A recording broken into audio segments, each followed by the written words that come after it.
Pour le groupe du Rassemblement des démocrates progressistes et indépendants, mon cher collègue. Merci, Monsieur le Président, Monsieur le Ministre. Le retour à la Maison-Blanche de Donald Trump depuis quelques semaines a marqué le début d'une ère d'instabilité et d'inquiétude pour la France et ses partenaires européens. Retrait de l'accord de Paris sur le climat et de l'OMS, annulation des politiques de diversité, d'inclusion et d'équité, annonce de transformer la base américaine de Guantanamo, symbole de violation des droits humains, en centre de rétention pour migrants sans papier, traitement dégradant imposé à des personnes lors des expulsions vers leur pays d'origine, recul spectaculaire des droits des minorités, guerre commerciale mettant en péril l'économie mondiale, menace d'imposer des droits de douane sur des produits européens et j'en passe. Cette liste à la Prévert pourrait continuer longtemps de s'allonger tant le président américain a été proactif dans la mise en œuvre de politiques consternantes depuis son retour aux affaires. Dernière en date, il a déclaré cette nuit sa volonté de prendre le contrôle de la bande de Gaza pour en faire la Côte d'Azur du Moyen-Orient, au mépris absolu du droit international et de la sécurité des otages. On ne peut en effet regarder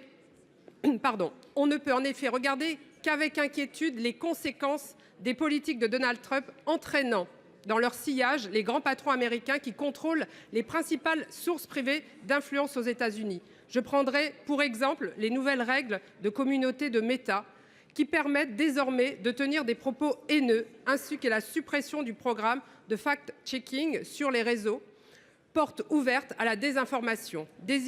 Décision saluée par Elon Musk qui utilise son réseau social X pour s'ingérer dans les processus électoraux et démocratiques européens. Je rentre des États-Unis où l'on m'a déjà témoigné, même dans nos établissements du réseau d'enseignement français à l'étranger, d'ingérence par l'instauration d'un climat délétère et de remise en question de certaines de nos valeurs fondamentales. Ma question est simple, Monsieur le Ministre. Comment la France compte-t-elle peser au sein de l'Union européenne afin de s'affirmer comme la puissance stratégique qu'elle doit être face à un allié se faisant de plus en plus menaçant? Merci.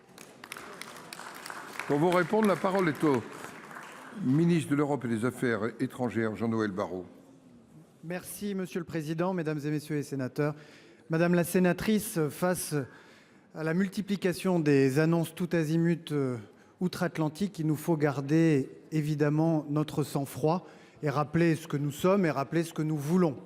Sur la situation au Proche-Orient, la France est fermement opposée à tout déplacement forcé de population qui constitue, vous l'avez dit, une violation manifeste ou qui constituerait une violation manifeste du droit international, qui serait une atteinte à l'aspiration légitime du peuple palestinien et qui entraverait la mise en œuvre d'une solution à deux États, seule susceptible d'apporter la paix et la stabilité dans la région. Sur le commerce, la France rappelle qu'il n'y a pas de déséquilibre dans la relation commerciale entre les États-Unis et l'Union européenne, qu'il n'y a aucun déséquilibre à corriger et que la dernière fois que les États-Unis d'Amérique se sont lancés dans une guerre commerciale avec la Chine et d'autres pays, ça leur a coûté cher, 200 € par personne environ, et un coût plus élevé pour les citoyens américains des comtés républicains que ceux vivant dans des comtés démocrates. En tout état de cause, si l'Europe est visée par des droits de douane américains, alors l'Europe répliquera sans aucune espèce d'hésitation. Et s'agissant ensuite des géants du numérique, l'Europe s'est donné des règles. L'Europe refuse que le débat public soit délocalisé sur des plateformes de réseaux sociaux dont les règles seraient fixées par des milliardaires américains ou chinois. Là encore, si ces règles sont outrepassées, des enquêtes sont en cours, elles doivent être sanctionnées lourdement par la Commission européenne qui peut appliquer des amendes allant jusqu'à 6% du chiffre d'affaires mondial et allant jusqu'à la restriction d'accès sur le territoire de l'Union européenne. Que fait la France pour peser dans ce débat? Le président de la République a participé lundi dernier à une retraite des chefs d'État et de gouvernement, embrassant l'ensemble de ces sujets. Et quant à moi, je réunirai le 12 février prochain les principaux pays européens pour aborder la suite des opérations, si je puis dire, avec un discours uni, ferme et serein face à ce qui peut arriver ou ce qui peut provenir des États-Unis d'Amérique dans l'avenir prochain. Merci. La parole est à notre collègue Marie-Claude Lermytte pour le groupe Les Indépendants.